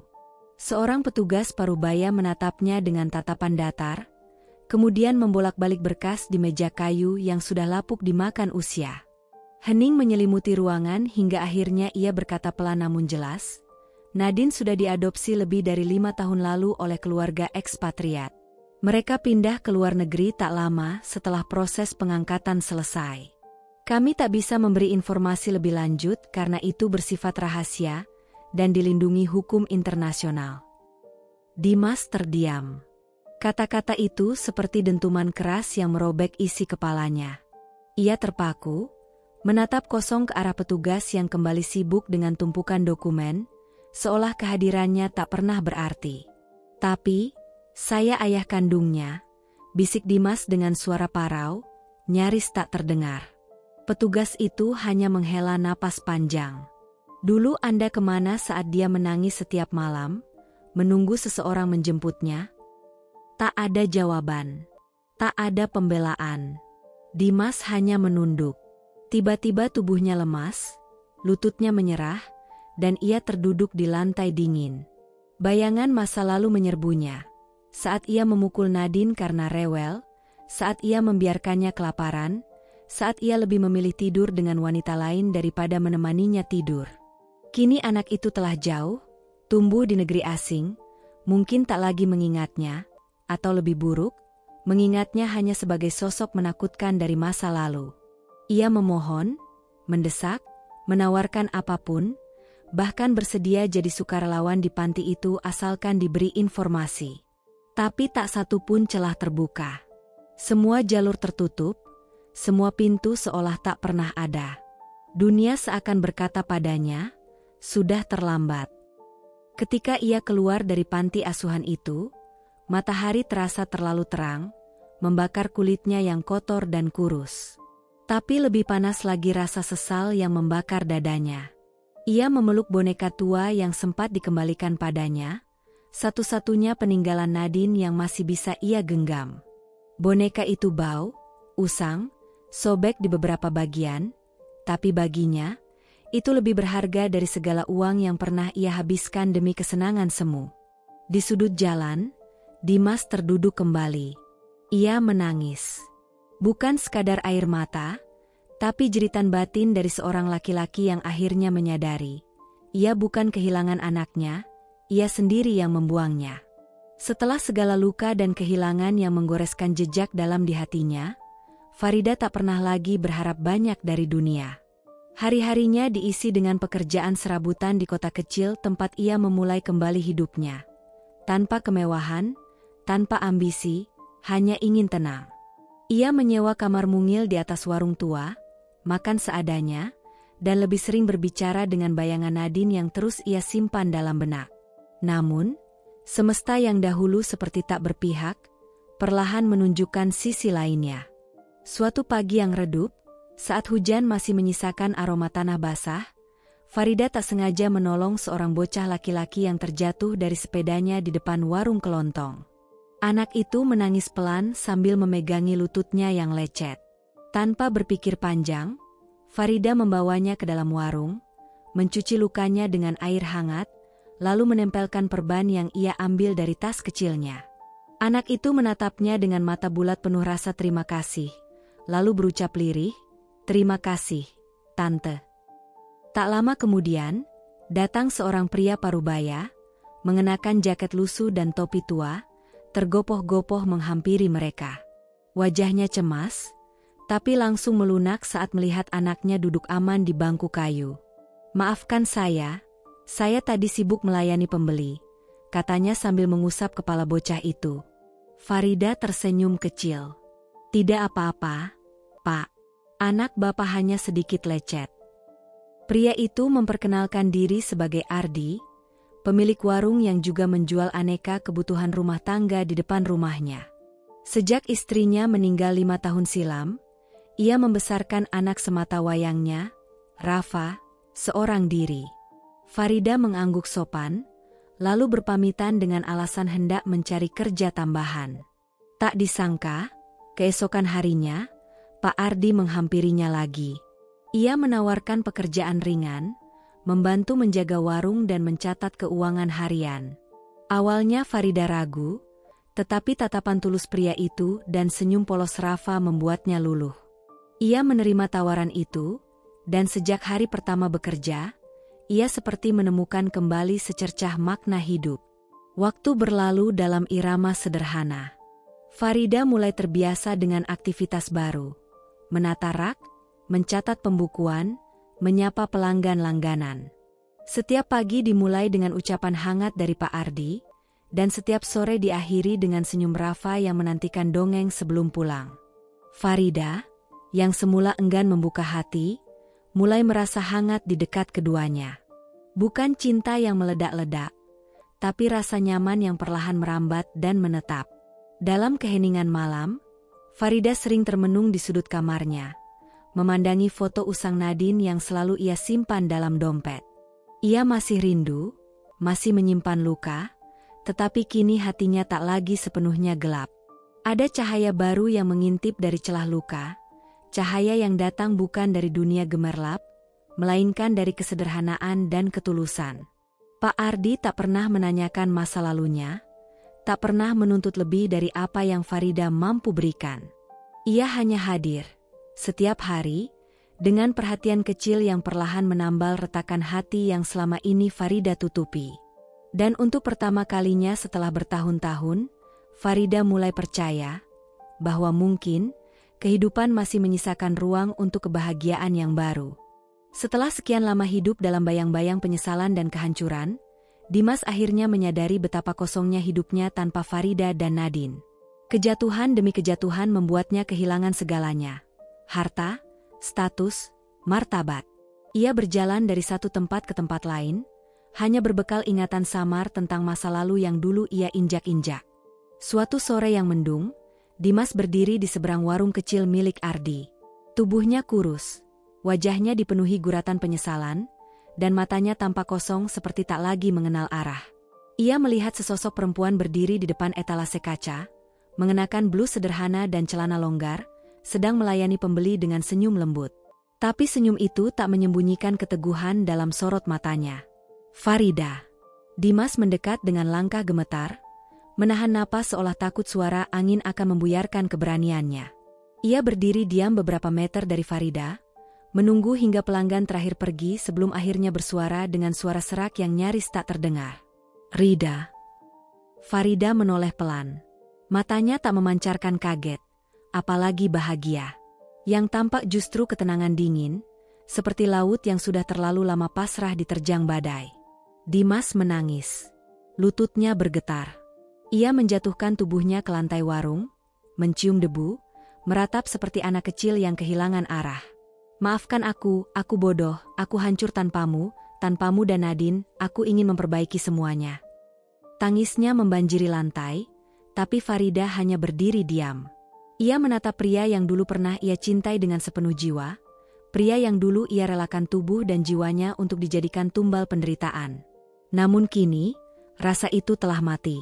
Yang tersisa hanyalah luka yang telah ia bungkus rapi dengan kesadaran dan harga diri baru. Suasana warung hening. Hanya suara jam tua berdetak dari dinding belakang. Farida menarik napas dalam, lalu berbicara tanpa intonasi marah, tanpa getar sedih. Hanya suara yang kokoh, seperti pilar batu yang telah melewati ribuan badai. Dimas, katanya pelan, aku pernah jadi perempuan yang tak tahu cara berkata tidak. Pernah membiarkan tubuhku disiksa, hatiku diinjak, anakku dijauhkan, semua demi mempertahankan sesuatu yang tidak pantas dipertahankan. Mata Dimas mendongak, menatap dengan harapan yang terlanjur patah. Tapi Farida yang dulu sudah mati. Lanjutnya, Nadine bukan lagi milikmu. Dan aku, bukan budakmu. Setelah kalimat itu, ia berjalan perlahan ke pintu belakang, meninggalkan Dimas yang terisak sendirian di lantai. Tak ada drama, tak ada air mata dari pihak Farida. Hanya ketegasan dari perempuan yang akhirnya memilih dirinya sendiri. Pak Ardi datang beberapa menit kemudian, membawa 2 kardus barang dagangan dari luar. Ia melihat seorang pria asing masih terduduk di lantai, lalu menoleh ke arah Farida yang kini sibuk mencuci tangan di wastafel kecil. "Siapa dia?" tanya Ardi, tenang namun penuh kewaspadaan. Farida hanya menjawab singkat, tanpa menoleh. "Masa lalu." Dan sejak saat itu, Farida tidak pernah lagi melihat ke belakang. Langit sore menggantung kelabu ketika suara berita lokal tiba-tiba menggema dari televisi kecil di sudut warung. Farida yang sedang menata botol minuman di rak kayu tua menoleh pelan, sekadar mengecek sumber keributan itu. Suara pembawa berita terdengar jelas. Seorang pria berinisial DP, ditangkap pihak berwajib atas dugaan penipuan, penggelapan dana, serta pemalsuan dokumen saat menjalani kehidupan rumah tangga dengan seorang perempuan yang diketahui merupakan anak dari tokoh kriminal lokal. Menurut informasi terakhir, DP juga tengah diburu oleh pihak organisasi yang merasa dirugikan atas ulahnya. Farida menghentikan tangannya. Ia tak butuh melihat wajah di layar untuk tahu siapa yang dimaksud. Nama itu, inisial itu, terdengar seperti gema masa lalu yang enggan mati meski telah dikubur dalam-dalam. Beberapa pelanggan berkumpul di depan televisi, menonton dengan antusias. Di layar, sosok lelaki kurus dengan rambut acak-acakan diborgol dan dibawa masuk ke mobil tahanan. Meski kamera tak memperjelas, Farida bisa melihat jelas sorot panik di mata lelaki itu, juga luka memar yang membekas di pelipis kirinya. Dimas. Lelaki itu kini bukan lagi pria yang dulu menyuruhnya ke luar negeri demi membiayai kemewahan hidupnya. Bukan suami yang dulu menyiksa, merampas, lalu mencampakkan. Di layar kaca, yang tampak hanyalah seorang mantan laki-laki sombong yang kini menjadi pecundang, tertangkap karena menipu orang yang lebih kejam dari dirinya sendiri. Kabar cepat menyebar. Tetangga mulai berbisik. Nama Dimas kembali jadi topik. Bukan karena keberhasilannya, tapi karena aibnya. Beberapa bahkan terkejut saat tahu bahwa Farida adalah mantan istrinya. Tapi Farida tidak merasa malu. Justru kali ini, ia bisa menegakkan kepala, bukan karena bangga atas penderitaan orang lain, melainkan karena akhirnya keadilan datang tanpa harus ia minta. Malam itu, ketika warung telah tutup dan Ardi sudah menidurkan anaknya, Farida duduk sendiri di teras. Angin membawa aroma tanah basah, dan suara jangkrik mengiringi sunyi. Di tangannya, secangkir teh yang mulai mendingin. Tapi pikirannya tidak sedang pada minuman itu. Ia teringat malam-malam sunyi di kamar majikan luar negeri, ketika ia menahan tangis dalam diam. Ia ingat panggilan-panggilan kejam dari Dimas yang mengancam akan melukai Nadine jika ia tak segera mengirim uang. Ia ingat tubuhnya yang lelah, jiwanya yang rapuh, dan hatinya yang nyaris mati karena rindu dan ketakutan. Kini semuanya seperti potongan film usang yang tak lagi menyakitkan. Sambil menatap langit yang mulai bersih dari awan, Farida membisikkan kalimat yang tidak penuh dendam, tapi berisi kelegaan yang dalam. Semua kembali pada tempatnya. Di tempat berbeda, Dimas duduk di sudut sel penjara. Ia memeluk lutut, tak lagi mampu menangis, hanya menatap kosong jeruji besi di depannya. Tidak ada yang menjenguk. Clara telah menghilang. Mafia yang dulu dibelanya, kini menjadi algojo yang menjebloskannya. Dunia tak lagi bersedia memberi ruang bagi lelaki yang menggadaikan cinta demi kekuasaan. Dan di malam yang sama, ketika semua orang tertidur, Farida akhirnya bisa menghela napas panjang, tanpa beban, tanpa trauma, tanpa ketakutan lagi. Karma itu nyata. Dan malam ini, dunia menulis bab keadilan tanpa harus menumpahkan darah. Hari itu seperti hari-hari biasa. Matahari menggantung malu-malu di balik awan kelabu, angin menyapu perlahan daun-daun kering di halaman kecil warung Farida. Ia sedang menyapu teras ketika motor tukang pos berhenti di depan pagar. Lelaki berseragam coklat tua itu tersenyum, lalu menyerahkan satu amplop putih yang tebal, dengan perangko luar negeri di sudut kanan atas. Farida menerima surat itu dengan dahi mengernyit. Tidak ada nama pengirim yang ia kenal. Ia masuk ke dalam, duduk perlahan di kursi kayu yang menghadap ke halaman, lalu menatap amplop itu sejenak. Hatinya gelisah, dadanya berdebar. Ada sesuatu dalam amplop itu yang terasa tak biasa. Dengan tangan gemetar, ia merobek ujung kertasnya. Lembar pertama yang terlipat rapi, tertera tulisan tangan rapi dengan huruf yang belum sepenuhnya dewasa, namun penuh ketulusan. Farida membaca, dan matanya membesar perlahan. Ibu Farida, aku tidak tahu harus mulai dari mana. Tapi aku harap surat ini benar-benar sampai ke ibu. Namaku Nadine. Mungkin ibu sudah tidak mengingatku dengan jelas. Tapi aku tidak pernah lupa. Aku anak ibu. Jantung Farida seolah berhenti berdetak. Tangannya melemas, lututnya bergetar, dan air mata langsung tumpah tanpa aba-aba. Surat itu masih panjang, dan ia belum siap. Tapi rasa rindu yang selama ini tertahan, kini menyerbu dadanya dengan kekuatan yang tak bisa ditahan. Ia menarik napas panjang, lalu melanjutkan membaca. Selama bertahun-tahun aku tumbuh dengan keluarga angkat yang sangat baik di luar negeri. Mereka memperlakukan aku dengan cinta dan kasih sayang. Tapi tidak pernah satu hari pun aku berhenti bertanya, siapa ibuku sebenarnya? Aku mencari lewat petunjuk-petunjuk kecil, boneka usang yang selalu kubawa tidur, nama Farida yang kudengar sekilas dari seorang relawan lama di panti, dan akhirnya, bantuan internet yang membawaku menemukan kisahmu. Ibu, aku membaca berita tentang wanita hebat yang dulu menjadi TKW, tentang perempuan yang ditinggalkan, dihianati, tapi tidak pernah berhenti berjuang. Aku tahu, itu ibu. Aku bangga padamu, Bu. Aku tidak menyimpan dendam karena pernah ditinggal. Aku hanya ingin satu hal. Aku ingin bertemu. Aku ingin pulang. Dari anakmu, Nadine. Farida tak bisa melanjutkan. Surat itu terjatuh di pangkuannya, dan tangisnya pecah dalam sunyi ruangan. Tangis yang bukan karena luka, tapi karena harapan yang tiba-tiba tumbuh kembali setelah ia pikir telah lama mati. Ia memeluk surat itu seolah sedang memeluk anaknya. Matanya memejam, membayangkan wajah Nadine kecil yang dulu sering ia peluk saat tidur, kini telah tumbuh menjadi remaja yang mencari ibunya dengan tekad kuat.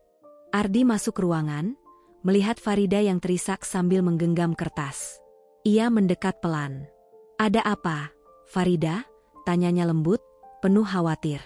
Farida mengangkat wajah, matanya sembab tapi bersinar untuk pertama kalinya setelah sekian lama. "Ardi, Nadine. Dia mencariku. Dia ingin bertemu." Ardi tersenyum, lalu mengelus pundaknya. "Sudah waktunya. Kau pantas mendapat ini." Dan malam itu, untuk pertama kalinya, Farida menatap langit malam tanpa rasa bersalah. Hatinya penuh harap. Dunia memang pernah mencabik-cabiknya, tapi Tuhan tidak pernah benar-benar mencabut harapan. Nadine hidup. Nadine mencari. Nadine ingin pulang. Dan Farida akhirnya punya alasan untuk pulang sepenuhnya sebagai seorang ibu. Hari itu, langit tampak sedikit mendung, seakan ikut menahan napas menanti pertemuan yang telah lama tertunda. Farida berdiri di antara kerumunan bandara internasional, matanya menatap lurus ke arah pintu kedatangan. Di antara denting roda koper dan suara panggilan penumpang, ia tidak mendengar apapun selain detak jantungnya sendiri yang berdentum nyaring, penuh harap dan kecemasan yang menyatu dalam dada. Jemarinya menggenggam erat sehelai surat dari luar negeri, surat yang telah mengubah seluruh hidupnya hanya dengan satu kalimat. "Aku bangga padamu, Bu. Aku ingin bertemu." Sejak surat itu tiba, hari-hari Farida berubah.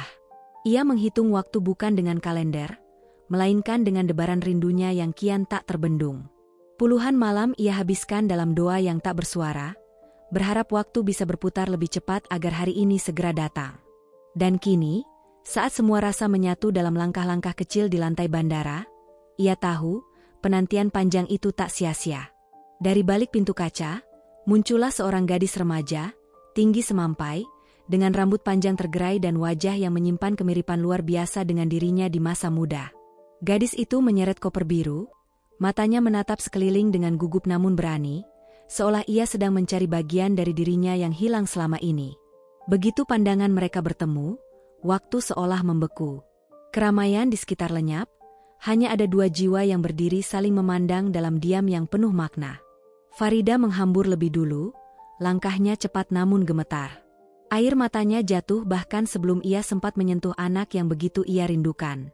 Nadine pun menjatuhkan koper, berlari ke arah perempuan yang selama ini hanya bisa ia peluk dalam mimpi.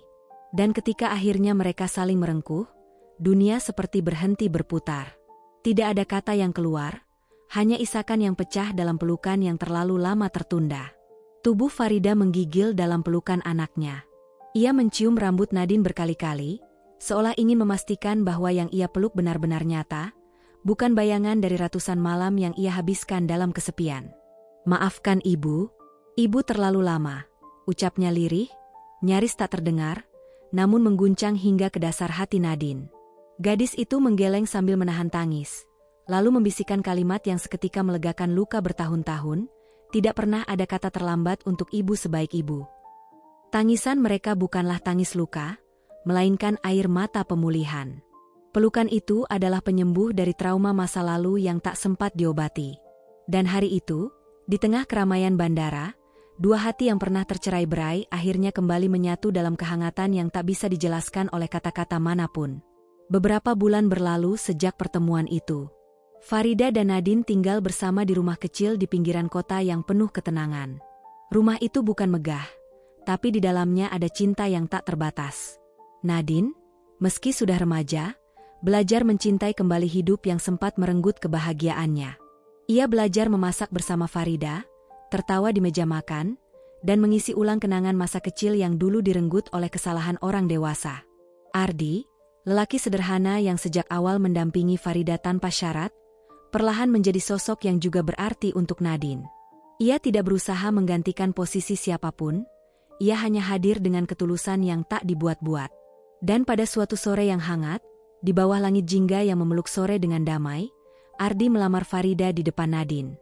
Tidak dengan kemewahan, hanya dengan satu pertanyaan jujur, "Maukah kamu memulai babak baru bersamaku, tanpa luka lagi?" Farida, yang selama bertahun-tahun hidup dalam luka, menatap anaknya yang kini berdiri di sampingnya. Nadine mengangguk pelan, matanya berbinar, bibirnya tersenyum penuh restu. Farida pun mengangguk dengan air mata kebahagiaan, menjawab dengan suara bergetar, "Aku siap membuka lembar baru bersama kalian." Pernikahan mereka berlangsung sederhana namun hangat. Tidak ada pesta besar, hanya doa-doa dari tetangga dan teman dekat yang selama ini diam-diam menjadi saksi ketegaran Farida. Di pelaminan yang didekorasi bunga-bunga kertas hasil buatan tangan Nadine, Farida duduk di samping Ardi dengan hati yang tak lagi menyimpan dendam, hanya penuh syukur. Dan hari itu, ketika ia memeluk Nadine, suami barunya menggenggam tangannya, Farida menyadari satu hal yang tak pernah ia sangka bisa ia rasakan lagi. Ia tidak lagi merasa sendirian. Dimas kini menjalani hari-hari dalam gelap dan kesunyian penjara yang dingin, bukan karena ia tidak ingin berubah, tetapi karena kehidupan telah memberinya pelajaran dengan cara paling pahit. Tubuhnya yang dulu tegap, kini membungkuk, didera penyakit dan kelelahan jiwa. Ia menjadi sosok yang tak lagi dikenali. Wajah tirus, mata kosong, suara parau yang nyaris tak terdengar ketika ia memanggil nama yang dulu sering ia abaikan, Farida. Namun tak ada satupun yang menjawab. Ia menulis ratusan surat dengan tangan gemetar, mencoba meminta maaf, mencoba menjelaskan, mencoba kembali menghubungkan simpul-simpul yang telah ia putuskan sendiri. Tapi semua surat itu tak pernah mendapat balasan. Tak ada satupun jawaban dari Farida, tak juga dari Nadine. Waktu telah berjalan maju, dan dunia yang dulu ia kendalikan, kini berbalik menjatuhkannya dalam lubang tak berujung. Karma tidak datang dalam bentuk ledakan, tapi dalam senyap yang menghancurkan perlahan. Rasa kehilangan yang tak bisa dibeli kembali dengan uang, dan kesepian yang tak bisa ditebus oleh penyesalan. Sementara itu, jauh dari dinding penjara yang lembab dan sunyi, Farida menjalani hidupnya dalam ketenangan yang sederhana namun penuh makna. Ia tidak menjadi wanita kaya, tidak tinggal di rumah mewah, tetapi ia memiliki sesuatu yang jauh lebih berharga. Kedamaian jiwa dan cinta yang tulus dari orang-orang yang mencintainya tanpa syarat. Nadine, putri yang dulu ia cari dalam peluh dan air mata, kini tumbuh menjadi gadis muda yang cerdas, lembut, dan penuh kasih. Ia tidak tumbuh dalam kemewahan, tapi dalam nilai-nilai kehidupan yang kuat, keteguhan, kejujuran, dan keberanian untuk memaafkan tanpa harus mengizinkan seseorang menyakiti lagi. Hubungan mereka bukan hanya ikatan darah, tapi juga ikatan batin yang ditempa oleh luka, disembuhkan oleh waktu, dan dikuatkan oleh kasih yang tidak pernah luntur. Suatu pagi, Farida berdiri di depan cermin rumah kecilnya. Sinar matahari menari pelan di balik jendela, menyinari wajahnya yang kini tenang. Tidak ada lagi kerutan karena beban, hanya garis lembut dari senyum yang tulus. Ia menatap dirinya sendiri dengan mantap, lalu berkata lirih namun penuh keyakinan. Aku bukan lagi wanita lemah yang pernah kau injak, Dimas. Aku adalah Farida, perempuan yang pernah kau rendahkan, tapi justru bangkit lebih tinggi dari yang pernah kau bayangkan. Aku berdiri hari ini bukan untuk membalas, tapi untuk menang atas diriku sendiri. Dan dalam senyum yang ia berikan pada bayangannya di cermin, dunia tahu, perempuan yang pernah disakiti, kini telah menjadi simbol kekuatan yang tak tergoyahkan. Kisah Farida adalah cerminan dari perjalanan seorang perempuan yang terhempas oleh pengkhianatan, diperas oleh cinta yang salah, dan dihancurkan oleh orang yang paling ia percaya. Namun dari titik paling gelap dalam hidupnya, ia memilih untuk tidak tenggelam. Ia bangkit bukan karena ingin membalas, melainkan karena ingin hidup, dengan damai, dengan bermartabat, dan dengan cinta yang layak ia terima. Dimas, yang dulunya merasa berkuasa atas hidup Farida, akhirnya menerima akibat dari setiap kejahatan yang ia perbuat. Karma datang bukan dalam bentuk teriakan, tetapi dalam sepi panjang yang membunuh perlahan. Dan penyesalan pun tak mampu menyelamatkannya dari kehancuran yang ia ciptakan sendiri. Sementara itu, Farida menemukan arti kemenangan sejati, bukan dalam balas dendam, tetapi dalam keteguhan hati untuk melepaskan masa lalu, memaafkan diri sendiri, dan membangun masa depan yang lebih kuat bersama orang-orang yang mencintainya dengan tulus. Pada akhirnya, kisah ini mengajarkan satu hal penting, bahwa kekuatan perempuan tidak terletak pada kemampuan membalas, tetapi pada keberanian untuk tetap berdiri ketika dunia mencoba menjatuhkannya. Farida tidak hanya selamat, ia menang.